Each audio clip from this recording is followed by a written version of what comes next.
Hello and welcome to another great Thursday here on Viking TV with me, Anne Diamond.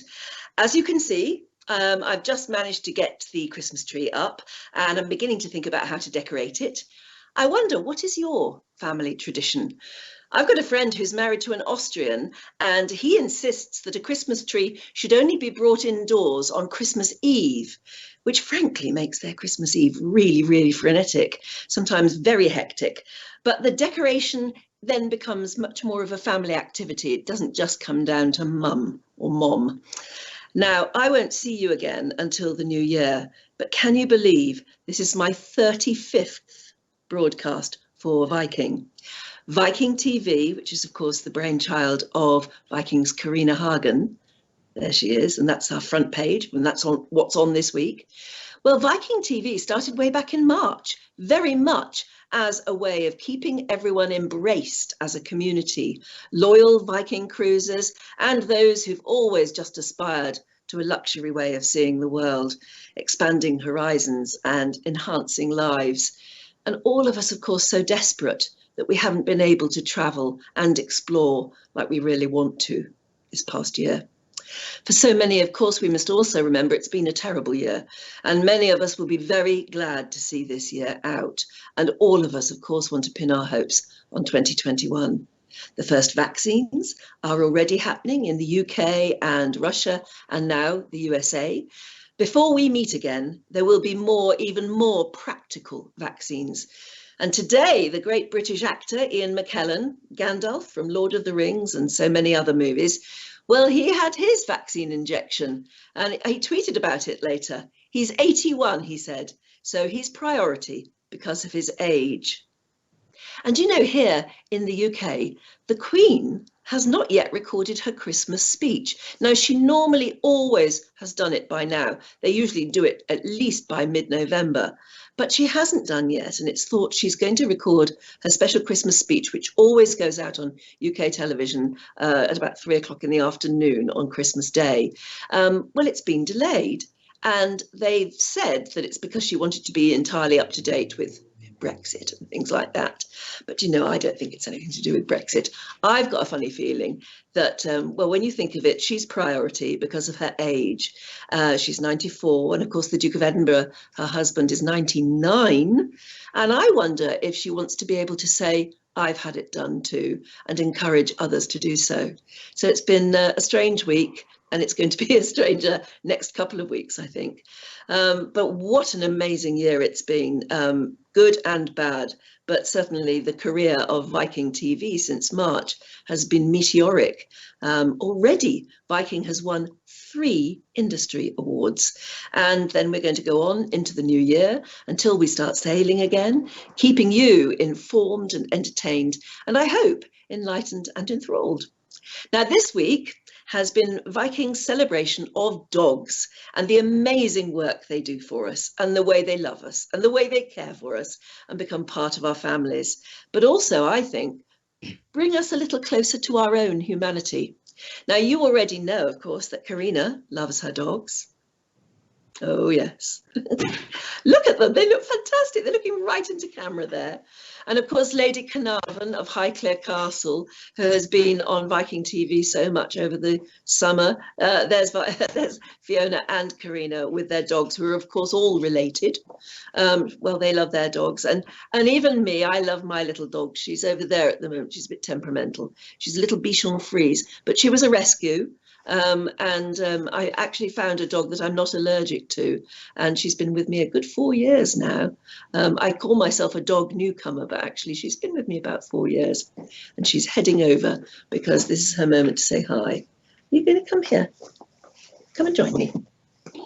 Oh, right. Oh, my goodness, there we are. There we are. She tends to get sat on. When the family come for Christmas, people mistake her for a cushion, and she gets sat on quite a lot.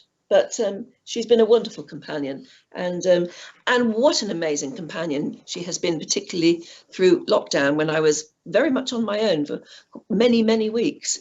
Anyway, so we thought that at Viking TV this week we would appreciate our dogs. And so on Monday we looked at extraordinary dogs around the world. and that is the famous Greyfriars Bobby. I don't know if you know the story of Greyfriars Bobby, but his owner died, and Bobby stood guard for many years, I think, at his grave. An incredible story. On Tuesday, we spoke to Hounds and Heroes magazine. Now, that's Alan Parton, who founded Hounds and Heroes. One of those dogs is his. Beautiful picture, that. On Wednesday, we met Huskies in the Norwegian town of Alta. And today's a little different. We're going to find out how a love of dogs can bring you love, with the author of the best-selling Must Love Dogs novel. There it is, I think. We can see the book. Very famous book, made into a very famous film. There you are. But first, I thought you might appreciate an update of the amazing dogs that we told you about way back in the summer when I spoke to Dr. Claire Guest of Medical Detection Dogs, and how those dogs are being trained to sniff out coronavirus. So since this week we are celebrating dogs, let's get a quick update now from Claire on how things are going with her dogs and their amazing noses. Hi, I'm Dr. Claire Guest, and I spoke some time ago on Viking Television about the potential of dogs to be trained to detect the odour associated with COVID-19. Now, at Medical Detection Dogs, we've been training dogs for many years to detect human disease by associated odour, and that's using this incredible sense of smell they've got, 350 million sensory receptors, able to go down to parts per trillion. We've got a team of dogs working on this disease, but of course it took us a long time to get all the necessary safety approvals and ethical approvals so we could move this project forward. I'm very pleased to say that our early results are looking extremely promising, and I'm hoping that by late January we'll have some very strong evidence of a canine ability to detect coronavirus from a small piece of sock that was worn some time ago. This will enable us to move forward to our second phase, which is where our dogs, like our assistance dogs actually, will be indicating if they smell the virus on a person. So they will become a rapid, non-invasive, safe, reliable detector. And this will be a game changer. So I'm very hopeful of this project. I believe the dogs are able to do this, and very, very much looking forward to putting this into action. Isn't that inspirational? So, as we have learned, dogs can do amazing things. But my next guest reckons they can also bring you love. Her global bestseller, Must Love Dogs, was even made into a romantic comedy movie starring Diane and John Cusack. It was a really good movie too. I watched it last night. That book alone spawned another 6 Must Love Dogs books. But there's so much more that's been written. And if you are a woman of a certain age, and you want to reinvent yourself, my guest is the go-to author and inspiration. She is the fantastic Claire Cook, joining us from her home now in Georgia. Hello there, Claire. Hi, Anne. Thank you so much for having me. Oh, look, and you look at your dog. Yes, well, COVID, I would have borrowed a dog, a real dog, like your beautiful Bison Frise, who is so pretty. Ellie, is that her name? Well done. Ellie, Yes, Ellie. so pretty. So I did the best I could, because we have gone from dogs to cats through just one of those crazy stories. Are the dog who inspired the Must Love Dogs book lived to the ripe old age of 15 and a half, and sadly, went on to doggy heaven. And so my husband and I figured, there she is. That's my Daisy May, our little rescue. And she's a half Shar-Pei and half Lab, which was just the most fun combination. So anyway, my husband and I decided we have been bringing up children and dogs and our whole lives, and we were just going to be footloose and fancy free for a while. And so we packed up and we rented a treehouse-ish place by the beach, and we rode our bikes every day, had this incredible trip. And we came back, and a feral cat had given birth to 4 kittens under our front porch, and we kept them all. So it's really hard to have dogs with cats who are little mini cats, agile. absolutely. Yeah. No, Yes. no, that dog you've got there is the really easy to look after one, isn't it? Yeah. Yes. Yes. This, I'll tell you, this is. So tell me, I mean, how are you? I mean, you're in Georgia, Yeah. and how has the pandemic affected you and your lifestyle at the moment? Well, we're on St. Simon's Island, south of Savannah. This is a beautiful island with wonderful beaches. So the good news is we can walk the beach every day, and that helps before I sit down to write my daily pages. But my husband and I both did get COVID, so that was terrifying back in April. How were you? We're fine now, but my husband, there was a time there we weren't sure he was going to make it. So it was just, so, you think we exercise daily, we're healthy, took every precaution, and still it happened. So I just like to say that, I mean, it's so hard to realize how vulnerable we actually are. But we are, and it's a tough time. So anyway, we are every day just filled with gratitude now. It does shake you up in terms of, it's an awful virus, but we're fine and life is good. So well, and life, I'm pretty sure will get better now as well. Yes. Was it good for your writing though? I mean, were you able to sit down because nobody else was bothering you? The rest of the world wasn't bothering you. You could actually write? Well, in a way, it almost feels like, oh, so now everybody knows what it's like to write a book. This is what you do. You live in your pajamas for months and months, and you just get to work. So that isolation is very familiar to me because I've written 20 books in 20 years. So this is how you do it. You need to, people say, oh, do you write when the muse strikes? Well, I'd have maybe half a book now. If you just have to have that kind of discipline to make it happen. And it's a joy, it's wonderful, but it's also really, really hard. So I really haven't. Absolutely right about the pajamas. I mean, at the beginning of lockdown, I swore that I would never be that sort of woman. I would make myself do my face every day and turn out just as I was going into the office. But that went very quickly out of the window. I know. And that's how you write a book. You have books, you're an author. It's really hard to get it done. I get my pages done first, and then maybe there's time to do something like, hair, makeup, but honestly, have I been out of my yoga pants since March?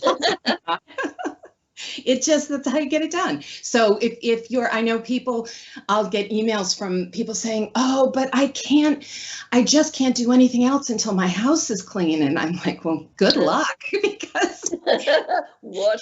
It's kind of an either or. So, you get the pages done first, and with whatever time is left, then you check Facebook and Twitter and maybe make some dinner. And, it's priorities. And I think that we all choose what we want to accomplish, and that's how you get it done.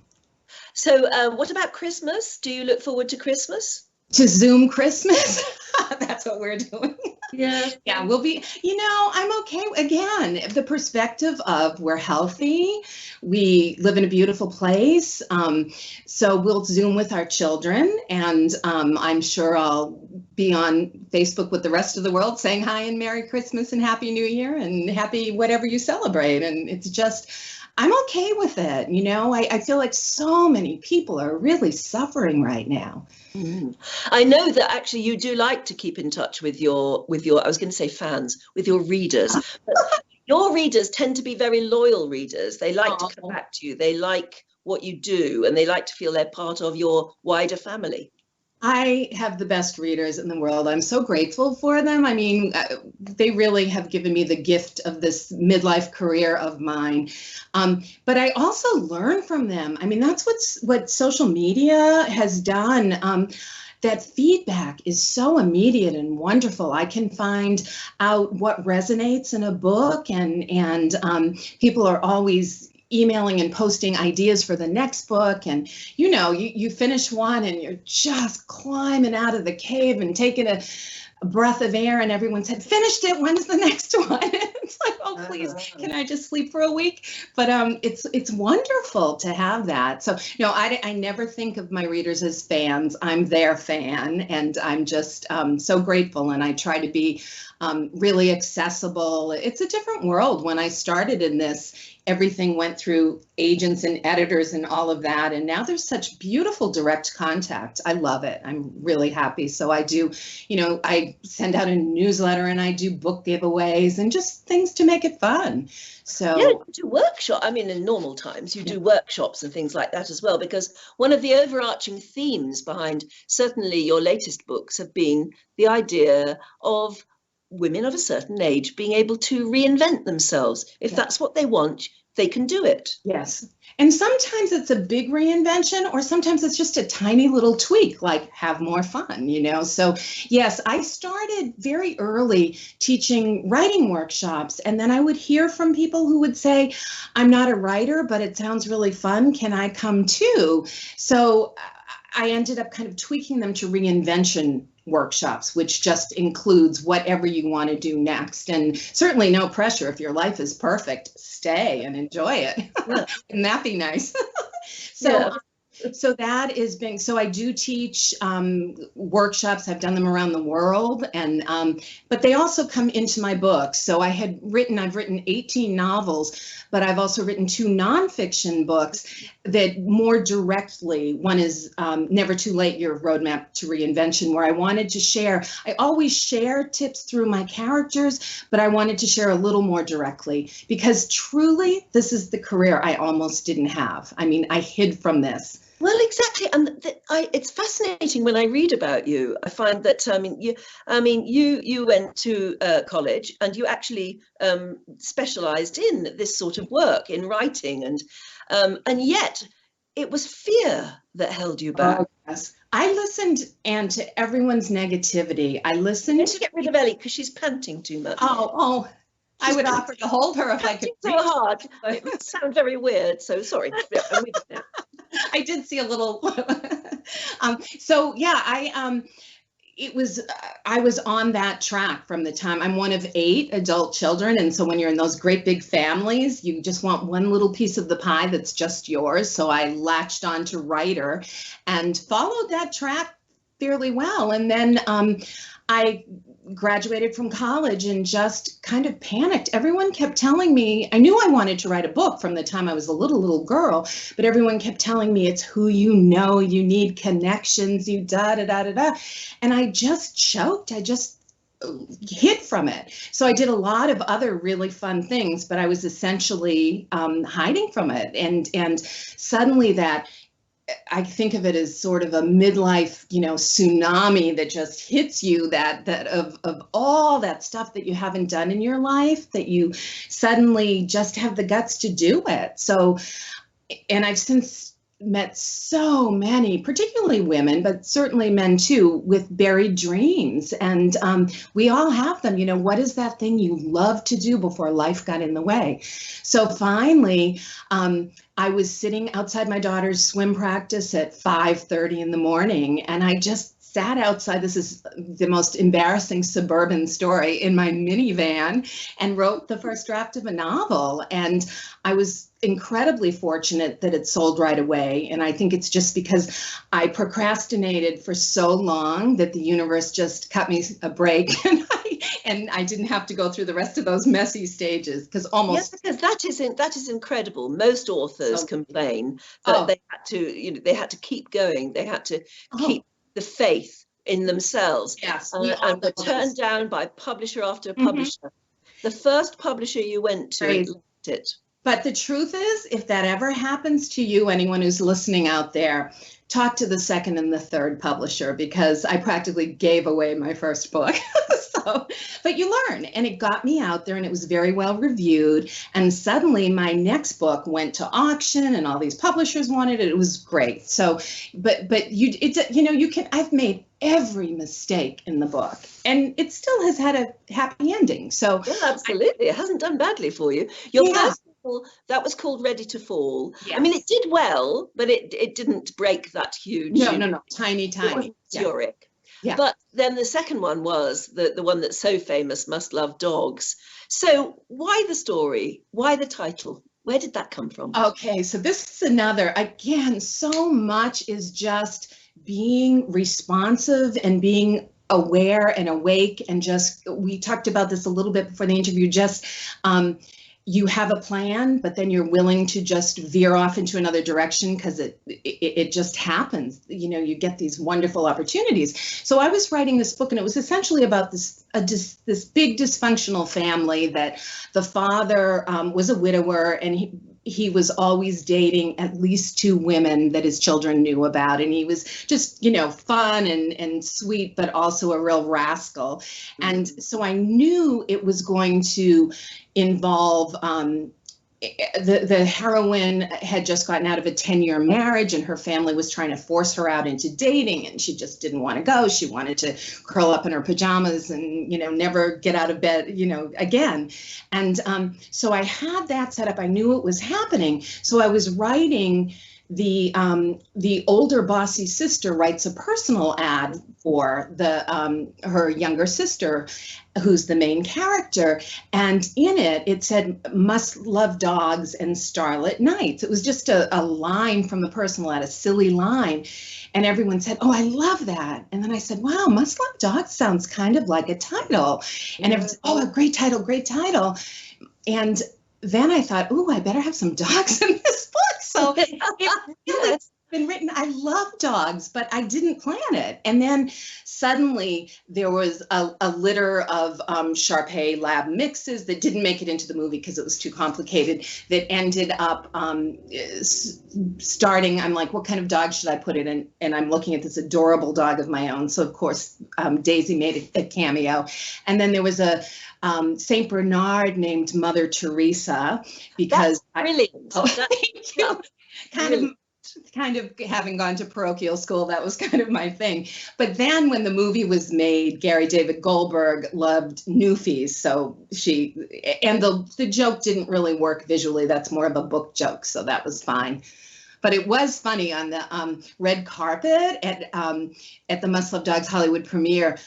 Everyone kept saying, "How were you with the breed of dog being switched from the," like they're trying to make it into drama. And I said, "Are you kidding me? I would have been happy with a possum." I mean,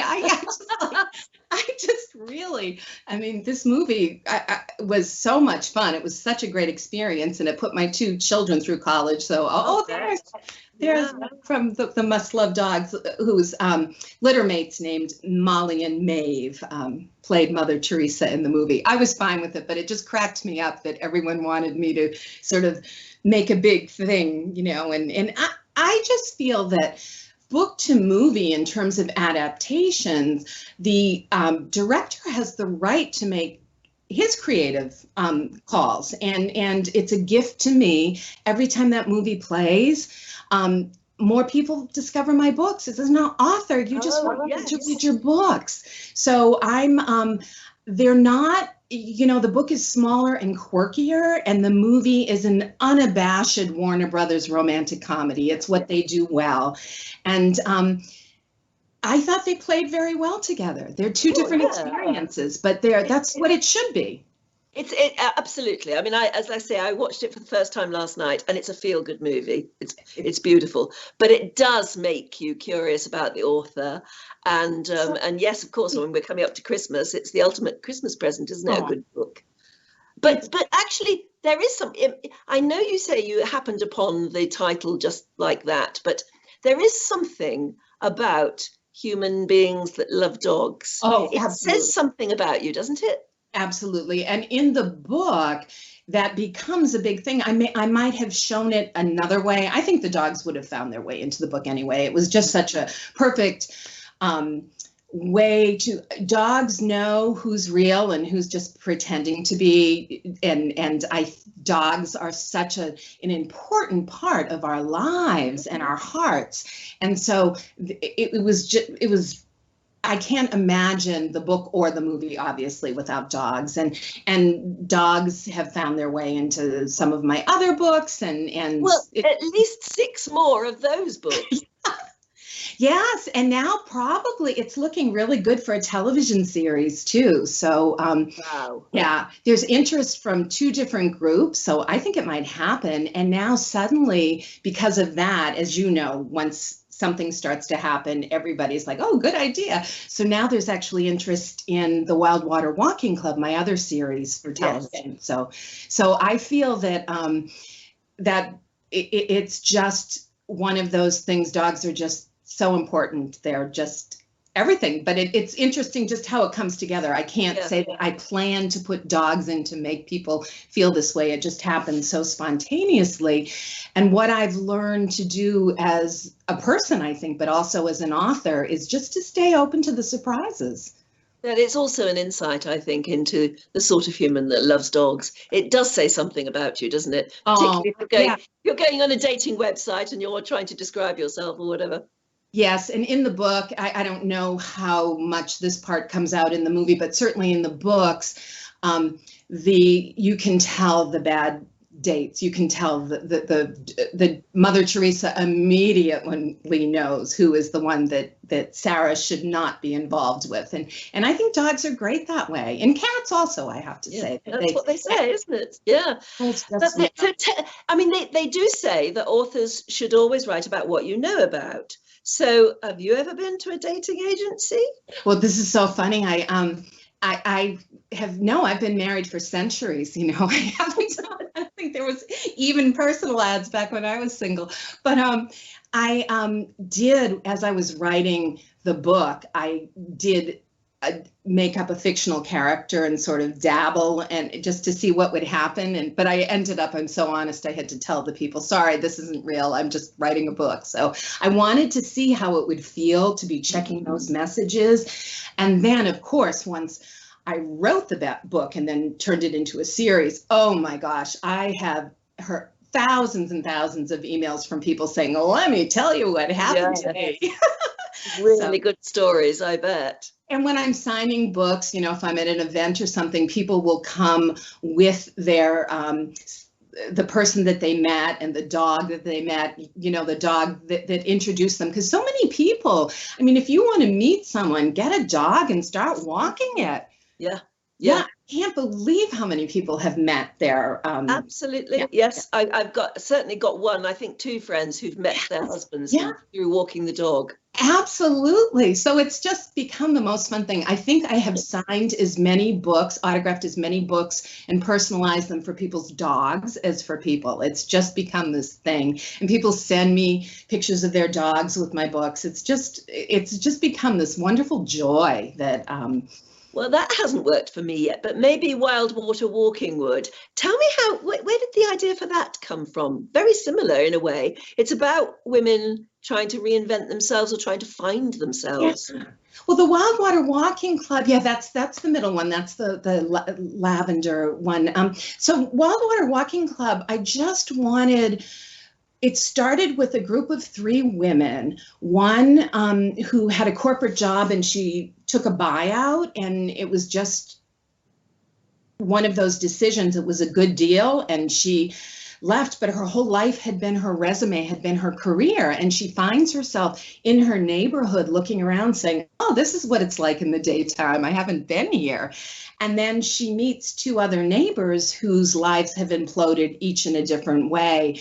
And they're all just falling apart, and they start walking together. And one of them, so it just becomes this thing where they start walking and talking and talking and talking and walking, and they kind of work out their lives. And as I was writing that, my readers started telling me all these stories of women who had walked together from the time their children had been in, you know, diapers, and they had gone through chemo together. They had gone through divorces and just, you know, big things and little things. And so I just thought, wow, this is really a thing that we, that this is how we connect. And what was interesting to me is their lives. It wasn't that they socialized necessarily beyond that, but this was almost sacred time, that time to walk together. So I thought it would just be a fun book to start writing. And the first one did very, very well at the original, the Wildwater Walking Club.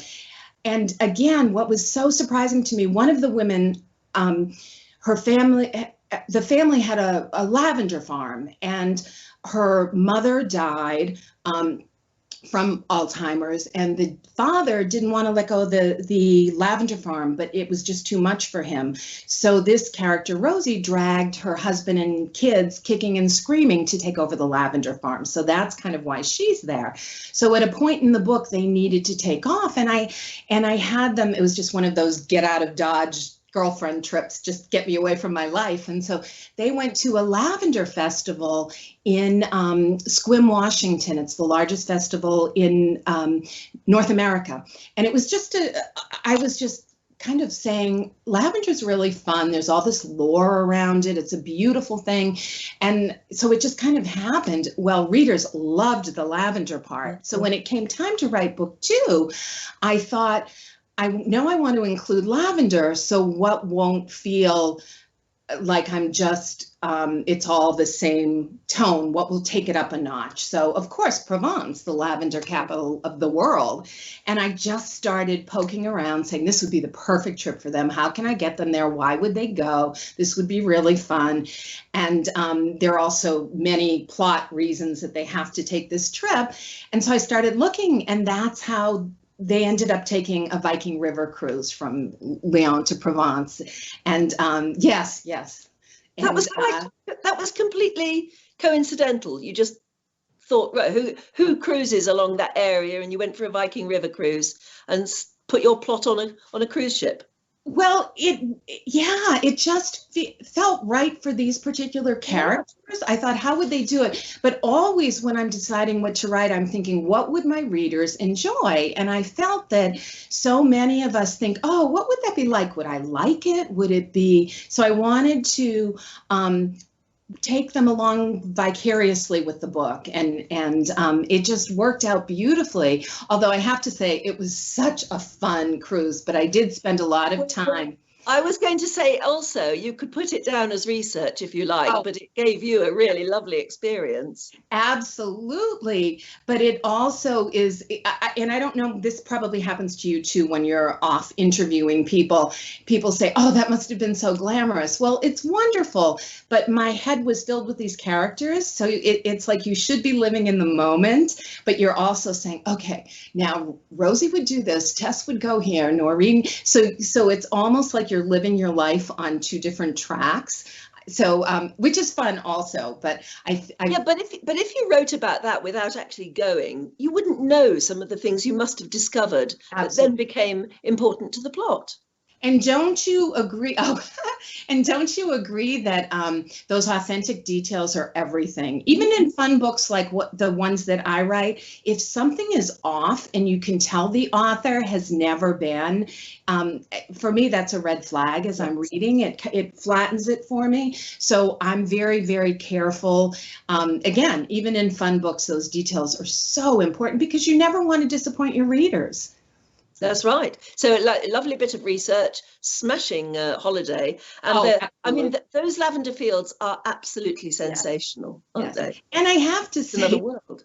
The cruise too. I mean, it is just, I mean, I admit that I've been spoiled on book tours where, you know, a driver picks you up and you stay in these great places and you don't have to think, which as a mom, every family vacation you've ever taken, you've done all the work and the plans and the itineraries and the packing. So what I felt about the river cruise that was amazing was I didn't have to think at all. It's so beautifully handled. And, you know, you're met at the airport and it's just it's the way to go. So that was a treat too. And just beauty. Provence is amazing. It's the only way to travel. Do you actually write when you're on board as well? Does it give you that, I don't know, just relaxation, freedom to do it? I write in my office kind of all closed in. When I hear people saying, oh, what's your view? I wouldn't know because I close the curtains.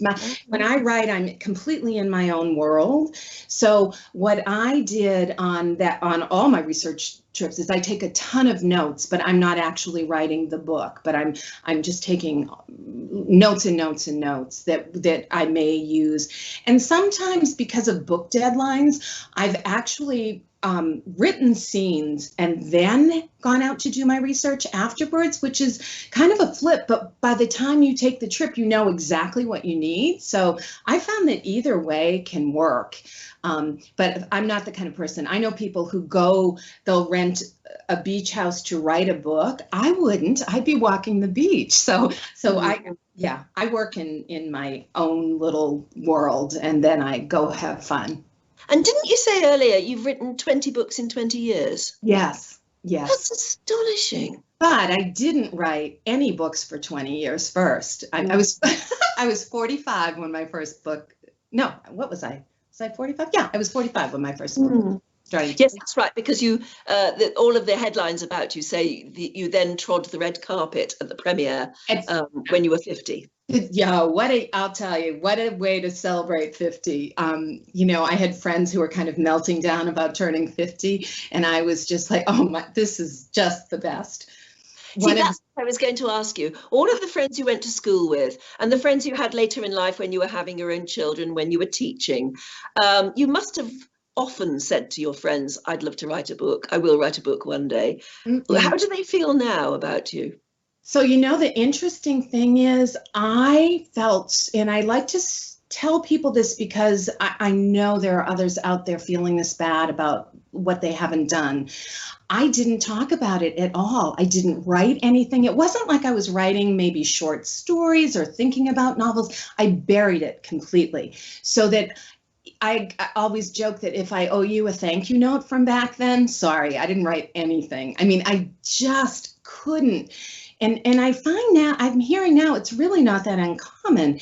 So old friends, I mean, really old friends, my friends from college had all gone on to be writers or whatever, and I was embarrassed that I wasn't doing it. So I had lost touch, I think, with some of those. My old friends will say, oh, you were always like that. You've never changed. But I did. I really hid for that a good 20-year period. I just hid from it and felt horrible about it and pretended I was a different person. I mean, it wasn't that I wasn't doing anything. I was teaching, I was consulting, I won awards for that, but I was in the wrong pond because I was afraid to be in the pond where I belonged. So once why you feel obviously quite evangelical about it now? Yes, you love to do these workshops and you like to talk to people and give them guidance on writing. I feel that I'm so grateful to have done this that I want to encourage everyone else to follow their dreams too. And I want to share everything I can possibly share to help them do that. So I just, it's a huge part of it for me. And even women always say about my books, they say, oh, I always learn something that's going to help me in my own life, but you never make it painful. So, I mean, I think we should all have fun. I absolutely do. So this is not, I have such joy in what I do. So I'm not saying we all need to buckle down and get serious. It's not like that at all. It's just what makes you feel joy? What makes you, what was that thing you used to love to do before life got in the way? And particularly for women, as we've been our years that we're taking, whether we're working big jobs or not, we're in charge of those kids, and it's very time consuming and wonderful, but it's not your life as much as you're making sure everybody else in the world is okay. So is there pressure now on you? Do you feel, oh, I'm a writer, I must write another book? Or are you simply doing what you love doing at the moment? I honestly am, the day that I don't want to write the next book, I'll go find something else fun to do, because I don't think you can write a good book that way. I feel like my readers would know right away and I would never want to disappoint them. So that's how it feels to me. It's hard work, but it's also, when you finish it, that feeling, you're an author, that feeling. It just I'm the sort of writer who has to be shouted at all the time. So, and I break every deadline going. But do you get a feeling of wonderful satisfaction when you actually finally hand over the manuscript to your publishers or your editor? I get a that feeling pretty much at the end of every day that I stay on schedule. I have to chunk it down. So it's not any, I think the thing about having a book is, when exactly do you celebrate? Do you celebrate when it comes out? Do you celebrate when you finish the draft? Do you celebrate when it gets optioned for a movie? You know, you can get kind of stuck in waiting for the next big thing to happen. So I try every day. Celebrate all the time. Yeah, I just keep celebrating. Each day, if so this is how just in case it's helpful to anyone, when I'm writing a book, I write 2 pages a day, 7 days a week, which people say, oh, I can write 20 pages. Well, sure you can one day, and then you'll limp along for a month, because, but what I find is, if I just nudge it along, keep nudging and nudging and nudging, I'll have a draft in, 4 months, because it's 7 days a week. And even if I have an interview that day, even if I'm speaking at a conference or whatever, you can still get 2 pages in somehow. Don't you ever wake up the next morning and read yesterday's 2 pages and think, oh no, I don't like that, and scrub them? Or do you just stick with it? What I start the next day, only allowing myself to go back to the day before. Do you know what I mean? So today I would look at yesterday's pages. Otherwise, I know people who've been stuck in the same first chapter for like 5 years. Yeah, it's so easy to do. We're perfectionists. So I have to stay in, I think of it as suspended disbelief. I have to believe that even though this may not be a very good first draft, because we all know it's really rewriting, it's not writing. I just have to get that first draft done. And once you have that clay on the table, once you have whatever that mess comes out to be, you can make it beautiful. You can turn it into anything. But if you don't have any words on pages, you can't fix them. You don't have it. See, you're brilliant, and you are evangelical about your business. You don't mind giving these tips away. So happy to share. Do you think we've all got a book inside us? I'm not sure it's a book, but I think we all have a creative legacy. I think we all have something. Words are my palette, and words are yours, both spoken and written. But for me, but for other people, it could be their photographs. It could be family stories. So I like to think more multimedia, that there's some way that we can share that thing. Because I hear often from people who say, oh, but my grammar's not that great and my this, but I have a book in my head. Well, if you don't love words, writing a book may not be the best first choice, truly. And I don't mean that with any, it's like, for me, I love music, but I haven't put my 10,000 hours in to learn how to do it. So for me to say, oh, I think I'm going to write a symphony, well, that's going to be tough. Absolutely. It's a good idea, and give it a try, but Linda, we've got lots of people who are watching at the moment, lots of questions, as you can imagine. Linda from, I think, is it Roanoke in the US, says, now that you're a cat lover, are you going to write a Must Love Cats book? Oh, was it Roanoke? Is that the? Is that how you say it? Roanoke. Yeah, Roanoke. Yes. We'll do we'll do the pronunciations for each other, because I say everything. So actually, book 5 of Must Love Dogs is Must Love Dogs Who Let the Cats In, and I heard it was in part, just like Linda, I'm hearing from so many cat lovers who wanted equal time. I mean, cat lovers are at least as evangelical as dog lovers. So, I was able to give my own rescue cats a little bit of a cameo in that book. It's a fictionalized version that fits with the characters, but there's a cat rescue in it. So yes, so Linda, thank you for that. You're already there, Linda. That's the book. Yes. Barb, who I'm not sure where she's calling from, she says, Claire is my favorite author. And I was thrilled to see that you're going to be interviewing her. Besides the walking inspiration, I love all the elements of lavender in the Wildwater Walking Club. Can you please ask Claire why she decided to include a Viking cruise? Well, we've heard that, the cruise to Provence. She says, it was so much fun reading about it. That cruise is now on top of my bucket list. Keep writing, Claire. Keep writing so that I can read your next book. What's the next one going to be? Thank you, Barb. Thank you.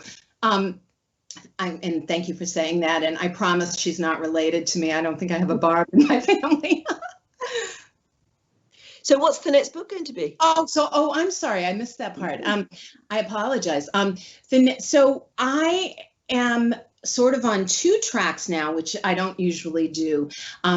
Everyone is asking for a 4th Wildwater Walking Club. So I have that started, but I'm also ready to write my 3rd nonfiction book. And I want to, I've always encouraged women. It's interesting that you just asked me that question. And I've always wanted to encourage women to tell their own stories, but that's what this will be, and in terms of a creative legacy, what do I have to give to the world, and how can I package that in a way that suits my own particular interests and talents? So those are, I don't know which will be out first, but those are the 2 places I'm heading right now. Is it all in there, dying to come out? That's what, there are plotters and pantsers, as I'm sure, I know but I'm sure maybe some of our audience doesn't know. And there are some authors who will not write the first word until they know everything about their book and how it's going to end. Pantsers fly by the seat of their pants, and I'm a pantser. So what I do, I think of my books are all character driven, particularly the novels. And I think given I have a sense of who the characters are going to be, if it's a slice of life book, what's that little explosion that starts the day? Why would the book start today and not tomorrow? Why would it start here? Once I know that, because of what happens, ripples go from there, and I follow the ripples and figure it out as I go. And I go back to the no surprise for the writer, no surprise for the reader. I feel that if I'm going to write a fun book, it should be a fun experience for me to write that. So I don't really know. As I'm writing, if I'm completely honest, in some part of my brain, I know more than I'm willing to tell myself. Like part of my brain is figuring this all out. So I'm sure there's somewhat of an outline happening, but that makes it quite an exciting journey for you. It really is, Anne. It really is. And it's in some ways it takes the pressure off that you don't have to have it all right. And it just, magical things happen. And you'll be at, say, a restaurant back when we could still go to restaurants, and you would overhear. Yes, a conversation at the next table and just be like, oh, that's it. That's what I was waiting for. Or you'll just, I always tell people, if you ever see me at a restaurant, I'm so listening to the conversation at your table. Because I think writers are very good eavesdroppers. And it's not that you would use anything exactly. It's like everything you overhear, everything that's in your heart, everything that you've ever read, it's as if you put it into a paper bag and shake it up and take it out in a new order. So in my mind, there's not people will say, oh, did that really happen? Did this? Well, everything really happened, but it didn't. Yeah. So to me, that more or less answers our next questioner, Stephanie from Pasadena, who says, thanks for sharing your style in writing. Do you find it hard to separate yourself or feelings from expressing someone else's? And how do you draw that line? She says, happy holidays, thanks very much. Yes, do you find it hard to separate yourself or your feelings from expressing someone else's? That's so interesting. Not quite sure what it makes me want to know. Yeah, it makes me want to know if you're a writer, Stephanie, and what you write. Yeah. So for me, no, my novels are all written in the first person. And for me, once I have the narrator's voice, once I can hear her voice, it almost I disappear. This is not Claire Cook anymore. This is very much my character. And are there parts of me in everyone? I think there are parts of me in all my characters, 2 or 4-legged. You have to love them to write them. Yes. But I never feel like my books are about me. And people are always looking for the connections. They'll say, "Oh, did you write them? There must be something of you." Yeah. But to me, the characters there's a point in writing every novel where the characters feel more real to you than your real life. So my children used to say to me, they could always tell I was deep in writing a book because my eyes would glaze over, and they could ask me anything, and I'd say yes. You're in a different place. Completely. Very interesting here. Mika from Montclair says, is Claire writing her books on that royal typewriter that she has next to her? That's so funny. No, this is, oh my goodness, no. This was a gift actually from an old friend, and he found it through an antique store that his brother owned, and that's my good luck typewriter. But no, my goodness. Actually, I'm old enough to remember in college, those first trying to write a draft of something with carbon paper. I mean, it was crazy. So when I hear writers, actually, someone you just interviewed who write longhand, oh my goodness. Jeffrey Archer writes longhand. Oh my gosh, I love technology. I am so grateful for it, but this is a beautiful royal typewriter, and yes. I'm happy to have it, but no, I would never, ever. The beauty of writing, and I just do everything in Microsoft Word. I don't do, fancy apps or anything. I just do files. But to be able to cut and paste and play around with it and try this chapter this way, I just embrace it. And it probably took, everything has a learning curve, so that maybe that first month, if Jeffrey, let's say, decided to go from legal pad to the computer, he'd be miserable for a little while, and then suddenly you get that, you break through that learning curve, and it's like, oh my goodness, this is so much easier. But some people love the feeling of writing in longhand. Not I. Me either. And then, the difficulty of reading it back, but no, it's much easier to type, and isn't it? Editing capabilities, oh my goodness. It's true.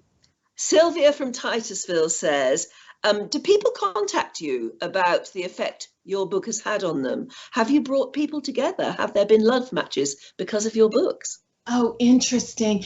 People contact me all the time about my books. ClaireCook.com. You can contact me through my website, get on my newsletter, all of that. That happens all the time. And people tell me, I get the most beautiful emails, people who said that my books got them through chemo. That's what they needed. It's just, my eyes tear up just thinking about it. So I have more, certainly there's I met this guy and thank you, because I never would have had the guts to do personal ads if it wasn't for Must Love Dogs. I do get that a lot. Yeah. Yes.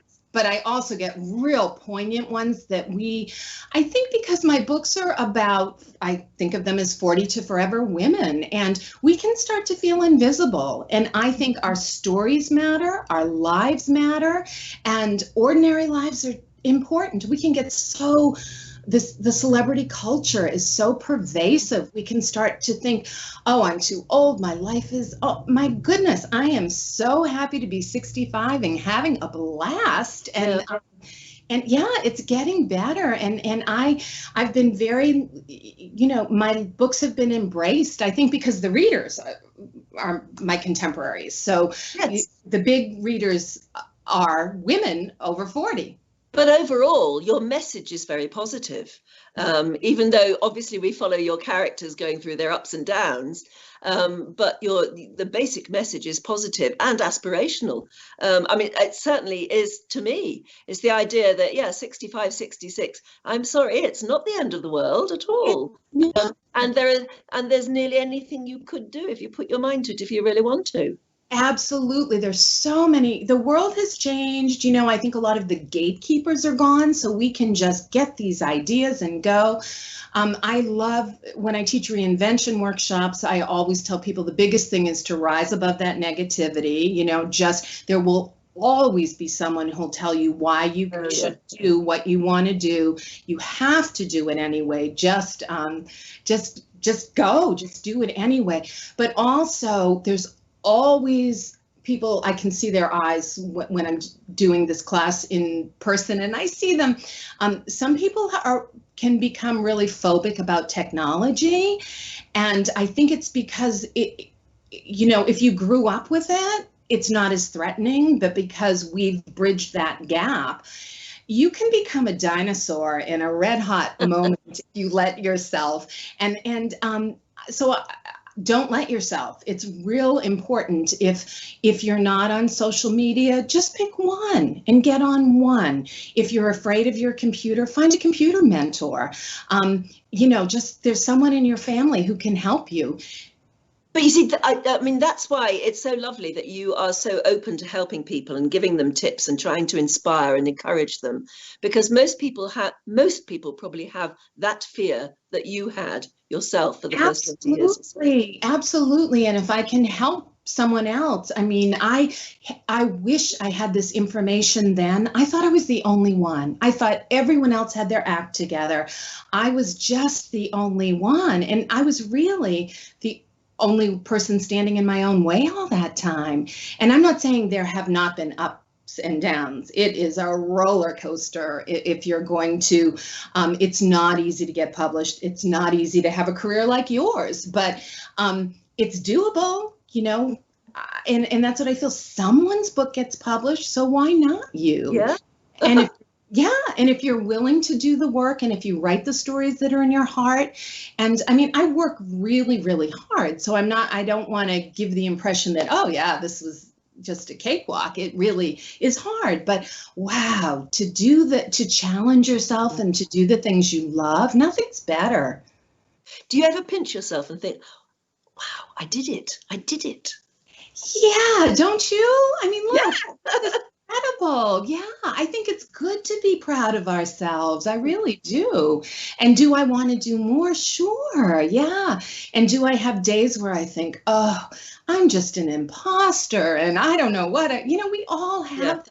And I think it's important for us to talk to each other, because we can start to feel we're the only ones who have these thoughts, and encourage it. We have to lift each other up. That thing about, a rising tide lifts all boats. It's just so true. So I have a very good friend who's a very, very experienced broadcaster in this country, and so much so that she's been made a dame. She's called Esther Ranson. She does a lot of campaigns. Yes, she says that every day she wakes up with a little fear that she's going to be found out. Oh, yeah. Don't you feel? I feel that yes, all the time.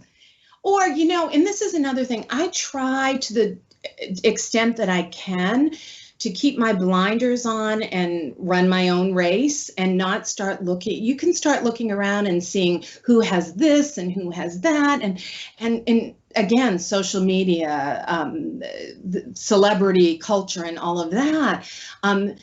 I think it's important to just take a deep breath and say, but look what I have, and try to feel that you deserve it because you worked for it. And when you have a lucky break, because luck is involved too, hard work. And it must be, yeah. Yeah, I think it's just, I've noticed with my books, some of them hit lists right away and they'll just get that audience, where others, if you look, it just takes them longer to find their readers. Do you try them out on anybody? I mean, do you give your book to your husband and say, tell me what you think, or your children, or is there somebody you trust you try it out on first? Yeah, it's interesting. That was one of the things, because when my husband and I were first married, I wasn't doing this at all. So when my life suddenly changed, like, that's a crossroads. This is either going to work or wow, it's really not going to work. So we had to figure, if you're married for a long time, you have many marriages, I think, within one marriage. So we had to figure out how this is going to work. Mm-hmm. And very quickly, what we came to is, okay, this is my book. You're not going to, not that he would, but what he has is a very sharp eye for detail. And I would have this brilliant publishing team behind, New York publishing team behind me, and they still don't catch everything. So he would always catch a handful of typos that everybody else missed. So that became his gift to me. And then my children, my kids, adult kids now, would just have really interesting takes on some of the younger characters. So they would, my son, for instance, is a cloud engineer. So if I needed someone in the tech world as a minor character, because of course your characters are going to have children and they're going to have families, he would just give me the greatest, like, oh, no, this person would be that, and he'd do this, and he'd never say that, because nobody has said that for at least 3.5 years. Yes. So I just try to, they've given me gifts. Although, as my son says, once he said to me, I'll never forget this, he said, yeah, I actually think you're really good. It's just not my genre. Thank you, honey. True. I mean, the bottom line is I don't write these books for you. Exactly. Where my daughter's a project manager, so she'll have really good career ideas, because I try to give my characters interesting careers that might be something that one of my readers would say, oh, I might like to be a health coach or something. So I'm always trying to think of something like that, or a metal sculptor, or so I feel that I get to learn enough about each of these careers to have lived all these lives and still sit in my pajamas at the computer. Yeah, well, we won't look. Will you be writing today, or is it a holiday day today? First thing in the morning for me, I walk the beach right now before dawn, because of it's the time to get social distancing, and then see a sunrise. And then I just come home, grab a cup of coffee, a handful of almonds or something, and sit at my computer. And I try not to do anything else until I finish the day's pages, because what I find is, if I were to say that I was going to write, I'm on the East Coast of the United States, so it's 3 p.m. I would be thinking about it all day and feel badly about myself. So if I get it done first, that helps me tremendously. Yes. And then the rest of and then sometimes I can the rest of the day is a gift, isn't it then? Yes. Yeah. Or you struggle and it's midnight and you still haven't finished 2 silly pages. So it doesn't always go easily, but I have a little calendar and I mark it off when I do my pages so that I can't cheat. And it works. It's not always pretty, but it works. It absolutely does. It sounds like a lovely life. It really does. But you've earned it. Why not? Lots of people watching at the moment who just want to ring in and say they just love your books. Jim in San Francisco says, I love Claire Cook. Oh, thank you. You guys are great. Laverne in Asheville says, what did Claire do before and what led to the switch? Well, you must have just joined us quite late, Laverne, because I was a teacher. Yeah, but she can watch anytime from tomorrow. It'll be up on the Viking.TV to watch at any point. Roger said, if you overhear a conversation and you want to remember it, do you carry a little book and write it down? Yeah, sadly. Or I write it on my phone. I pull up a note. You've got it. Words, the words, because otherwise it goes, doesn't it? Yes, it Stephanie Pasadena, who asked about separating yourself or your feelings from expressing someone else's, she said, yes, it's exactly what I thought, what you said. She said, and yes, I am a writer. I could tell, Stephanie. Yes, she could. Noelle says, I merely want to thank Claire for sharing such truly useful insight for any and all writers. So many people would love to do what you do. Thank you so much for joining me today. Yeah, thank you so much. It's been such fun to talk to you and very inspiring. As we go into writing coach, you know how to teach me. I'm sorry. Well, I just thought it's great to be talking to somebody so inspirational as we go into Christmas and New Year, and hoping that the new year will bring better things. Maybe we should all actually do what you do and actually try and write our own book. Yes. And I think I really believe there will be blue skies ahead for all of us in 21. It's been tough. It's been a long year. Yes. It really has. You are such a delight and an inspiration. And I have gone through all of your, I've watched lots of your other No, have you? but the ones you've done for Viking are fabulous. So before you leave, everybody, make sure you go through the others. They're great. And yeah, they are brilliant. There's some Yeah. absolutely fabulous people around, Oh. and it's been wonderful to talk to them. Oh, they're just tremendous. And come find me on my website, and I'm around. Come find me on Facebook and everything. Yeah, and when we can, we meet up on another Viking cruise, and you can yes, get inspired to write another book. Yes, we'll bring everyone with us, and we can. Yeah, that would be fun. Well, look, thank you so much for joining me. Oh. I mean, congratulations on a wonderful career, 20 books in 20 years. And let's see what else is in you as well to come out next year. And congratulations to you on your career. You are just amazing. I love your authenticity.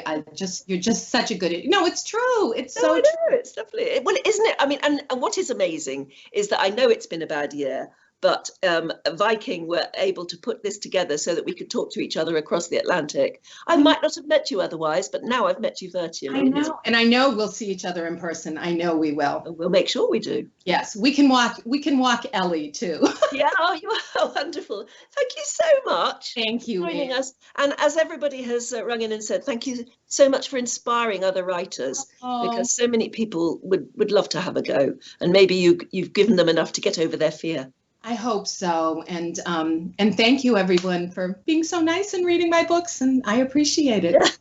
Absolutely. Claire, thank you very much. Have a wonderful Christmas. You too. Have a happy new year. And let's hope that the next year is not just happy. It's fruitful too. And we can all get together and be with each other again. Yes. Thank you very much. It's been great to meet you. Thank you. It's been great to meet you. Well, next week here on Viking TV and until the new year, there's going to be lots of special Christmas and New Year programs here on Viking TV.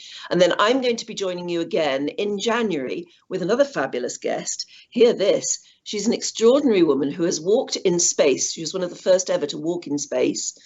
And she's also sunk to some of the deepest parts of the Earth's oceans. She's called Kathy Sullivan. She's a woman who's made history, literally, both in space and at sea. So 2021 will be getting a turbocharged start.